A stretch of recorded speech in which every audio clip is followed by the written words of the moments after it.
42 quilômetros correndo aí. E não foi uma, né? Tu falou que foi 7? Foi 6? 6? 6 maratona.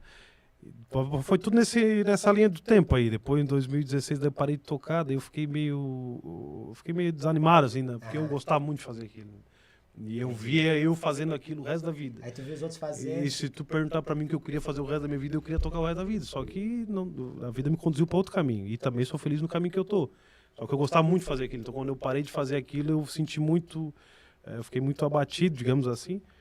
E daí a minha segunda filha nasceu, a Isabela, que hoje está com 8 anos. É isso também, não deixa eu errar. É 8. Está com 8 anos, 2016. Daí quando a Isabela nasceu, nessa época eu e a Ellen morávamos ainda com meu sogro, com a minha sogra. Só que daí começou a ficar muito apertado o jogo ali. A gente foi para um apartamento. E daí a Isabela muito pequena, eu e a Ellen não podia fazer nada. E eu fumava cigarro.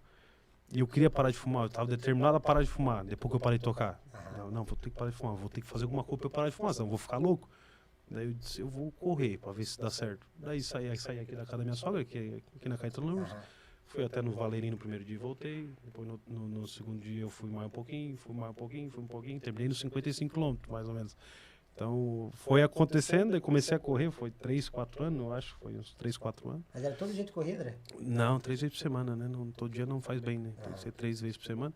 Mas daí comecei no 5, daí fui até na Gaivota, que foi um desafio grande, 7, depois fui pro 10. O máximo que eu fiz foi até a Gaivota e voltei, mas cheguei aqui com os 14. pés todo dolorido, nunca mais fiz. E daí quando eu vi que aquilo ali estava me suprindo, primeiro, né, a necessidade de fumar, né? Eu consegui tirar... Trocava ou não? Como é que tu fazia para parar de fumar? Como é que tu fez? Eu comecei a correr e eu senti que me faltava fôlego. Aí eu consegui me convencer que eu era obrigado a parar de fumar para eu conseguir ir mais longe. Eu consegui, né? E daí eu comecei, obviamente, a olhar vídeo das maratonas, olhar umas provas assim que isso aqui deve ser legal o cara fazer. Então, o que eu queria. Comecei a olhar aquilo, que ele começou a me motivar. E daí, logo que eu comecei a correr, eu parei de fumar, né? Eu consegui parar de fumar. Né? Fiz um tratamento, né? Que o posto disponibiliza ali. Daí fiz o tratamento, parei, daí comecei eu acho que no primeiro ano, de onde eu comecei até eu fazer a primeira maratona, não deu um ano. Eu fui num ritmo muito rápido, assim, né? Porque meu foco da minha vida ficou aquilo ali. Como eu falo, chegar em casa... Daí eu trabalhava no Procon, tinha uma vida completamente diferente da vida que eu tenho hoje. Hoje a minha vida, ainda mais pelo celular, ela não para. Eu trabalho todo dia, toda hora, em especial agora numa pré-campanha, entendeu?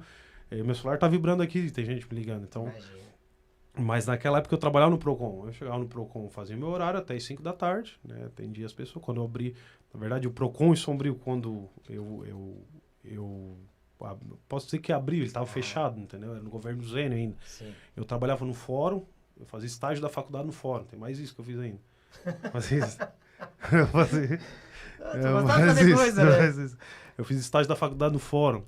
Aí lá no fórum eu trabalhei com o Ivan, não sei se tu conhece o Ivan, que trabalha no juizado especial ali. Não. É um cara 100%. E o Ivan, ajudava o Ivan no juizado especial, e o Ivan me falou, André, se abrisse um Procon no Sombrio ia ser bom, porque daí desafoga um pouquinho da demanda lá, entendeu? Porque não bate tudo lá, daí bate no Procon, né? Aí eu fui no Zênio, que era prefeito, e falei pra ele. Expliquei, Zênio, um projeto assim, daí obviamente eu estudei o tema, daí veio o negócio pra ele meio pronto, entendeu? Aí eu disse pra ele, o Procon já existe, só que tá fechado. Daí ele disse, não, André, acho que é interessante, tal. Daí deu certo. Daí reabriu o Procon. Só que quando a gente abriu o Procon, eu atendia uma pessoa por semana, 2. Quando eu saí do Procon, eu saí depois de atender 3.200 pessoas, pra tu ter ideia. Eu atendia o dia inteiro e ainda ficava de noite para fazer as coisas, para dar conta das coisas ainda. A gente conseguiu instituir efetivamente... Hoje tem ainda o Procon? Tem um Procon aqui na avenida, ali perto da barbearia, ali embaixo. Tinha uma sede, mas daí foi cedida pro SAMU agora, que o SAMU tava no hospital. A sede era ali, então? Tava no hospital, numa sede meio capenga lá. Aí foi reformado o prédio, foi levado o SAMU e o SAI ali. Aí o Procon foi para ali. E nesse tempo que eu fiquei ali, a gente conseguiu ampliar o atendimento muito, entendeu? E eu criei um carinho muito grande por aquele. Eu me apego nas coisas, esse é o problema. Eu me apego fácil para as coisas. E quando eu trabalhava ali, tinha um horário.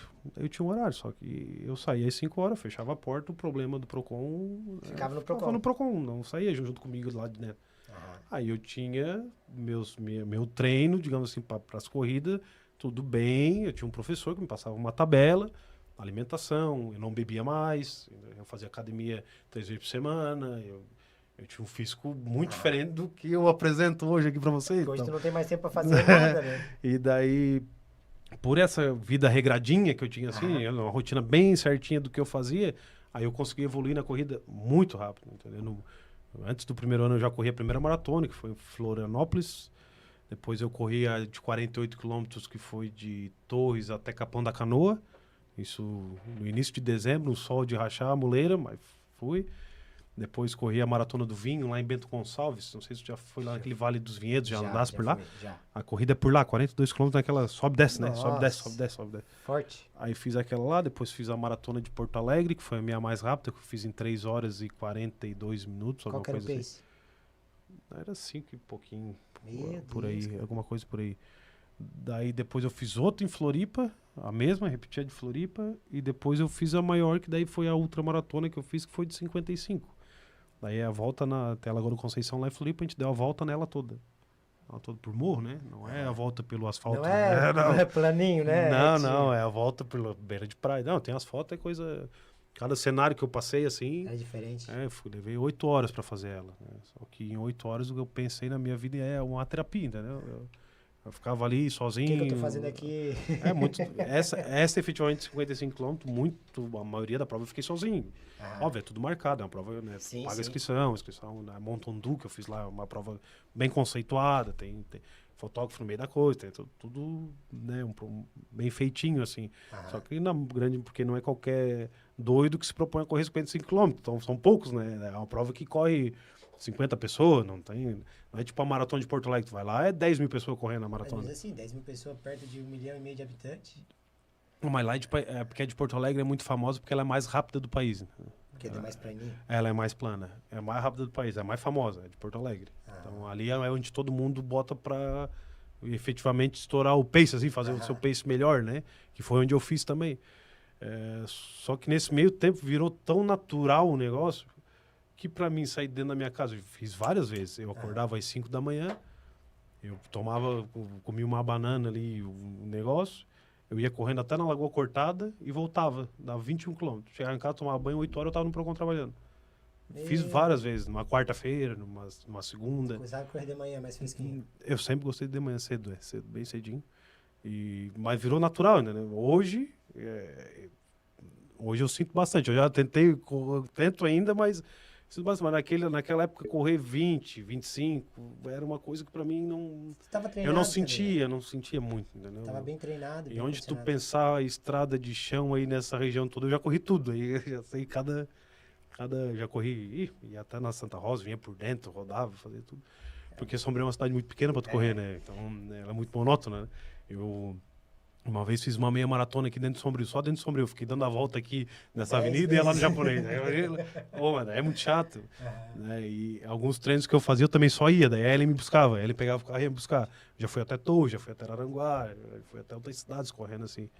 Porque tu tem que se reinventar na corrida para não ficar um negócio chato. Senão ficar todo dia fazendo a mesma coisa, ela fica chata, né? Mas foi um período da minha vida excepcional. Tu já fez muita coisa, né? De bordado, corredor, marceneiro, Isso Procon, agora assessor. Tu não para, né?